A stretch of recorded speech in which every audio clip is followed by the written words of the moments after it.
Semangat pagi sahabat QB Leadership Center, apa kabar? Semoga semuanya tetap sehat, tetap semangat, tetap optimis, dan tetap produktif. Pada kali ini saya akan mengangkat topik 5 kiat mencapai solusi win-win. Apa itu? Nah, sekarang ini kita hidup di era perubahan. Perubahan yang semakin lama semakin cepat. Untuk sukses, kita harus piawai di dalam membangun kolaborasi, baik di dalam organisasi, dengan mitra, maupun dengan klien. Ketika kita membangun kolaborasi, kita membangun kerjasama, seringkali kita harus bernegosiasi. Macam-macam negosiasi, bisa jadi negosiasi dengan unit lain dalam hal penggunaan resources yang sangat terbatas, negosiasi dengan mitra kerjasama untuk menentukan bentuk kerjasamanya, siapa mendapat apa, profit sharingnya, cost sharingnya. Bisa juga negosiasi dengan klien, misalnya untuk suatu proyek yang sudah disepakati, tiba-tiba keadaannya berubah sehingga apa yang sudah disepakati sebelumnya harus dinegosiasi ulang.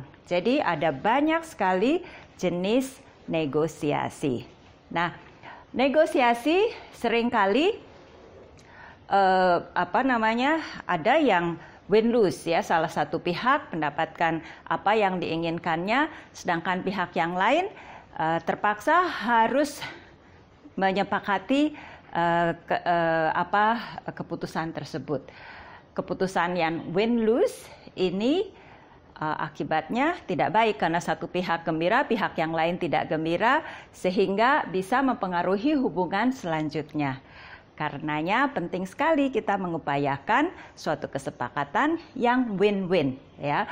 Kesepakatan win-win itu adalah ketika kepentingan masing-masing dieksplorasi, ketika solusi dibangun bersama, ketika masing-masing pihak menerima keputusan tersebut dengan senang hati.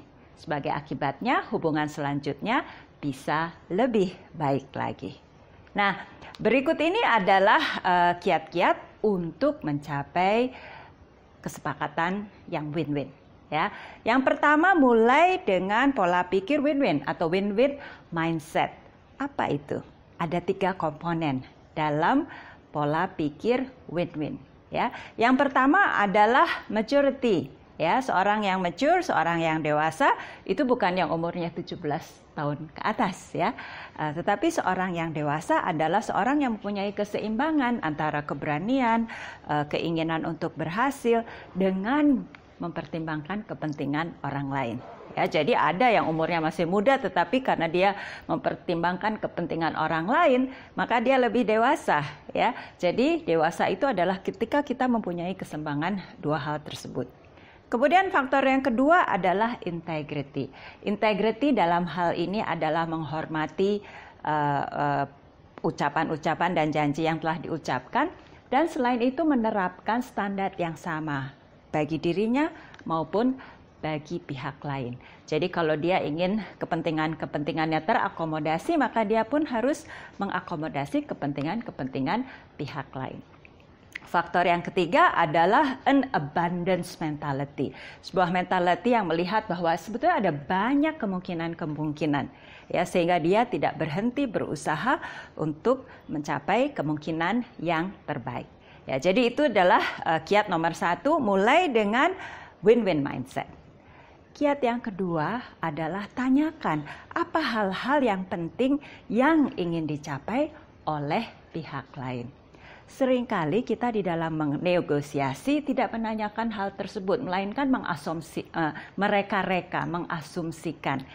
Padahal bisa jadi asumsi tersebut tidak betul.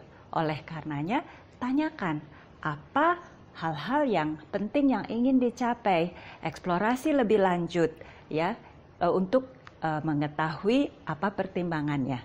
Dengan cara seperti itu, kita menjadi tahu dan bisa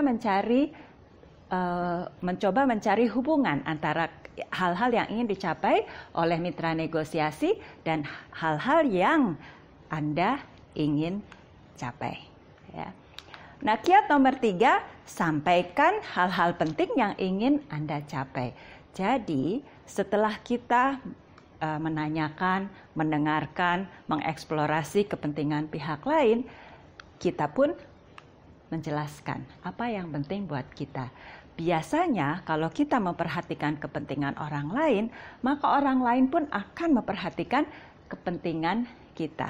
Ya, jadi tidak lagi saling menyerang, saling mencari kelemahan, tetapi masing-masing memperhatikan apa yang diinginkan oleh pihak yang lainnya. Ya. Kiat yang keempat, bersama-sama membuat alternatif solusi. Jadi ketika masing-masing sudah tahu apa yang penting buat pihak yang lainnya dan pihak diri sendiri, maka di situ kita bisa mengajak duduk sama-sama mencari alternatif solusi. Jadi kalau sebelumnya ada alternatif pihak satu, lalu ada alternatif pihak dua, lalu masing-masing berusaha mempertahankan, maka kali ini tidak lagi demikian. Dengan pengetahuan apa yang penting bagi pihak pertama dan apa yang penting bagi pihak kedua, pihak satu dan pihak kedua sama-sama duduk dan mencari alternatif-alternatif yang bisa menjawab kepentingan kedua belah pihak. Dan sebaiknya kita tidak berhenti hanya kepada satu alternatif. Kita coba mengeksplorasi, ya, bermodalkan mindset an abundance mentality tadi. Ya.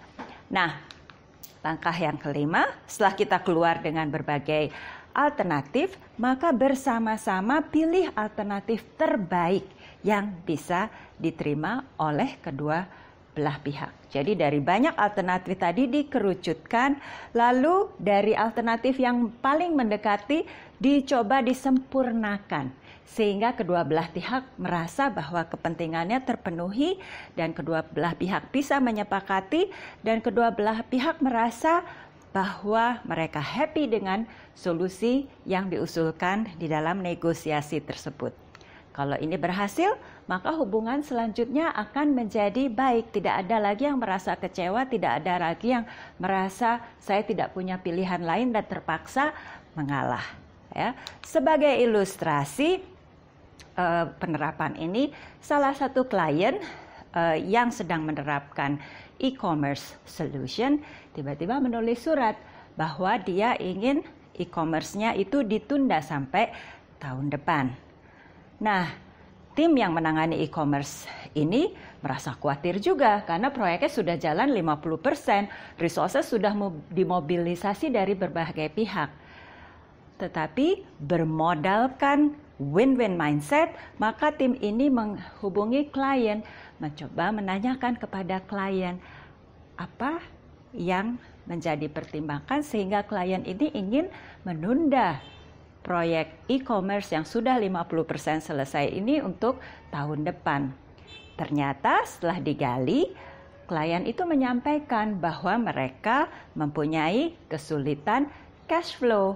Sehingga meskipun proyek e-commerce itu dibutuhkan, meskipun dia sebetulnya menginginkan bahwa proyek e-commerce itu terus dilanjutkan, tetapi dengan pertimbangan cash flow yang sedang sulit, mereka terpaksa ingin menunda.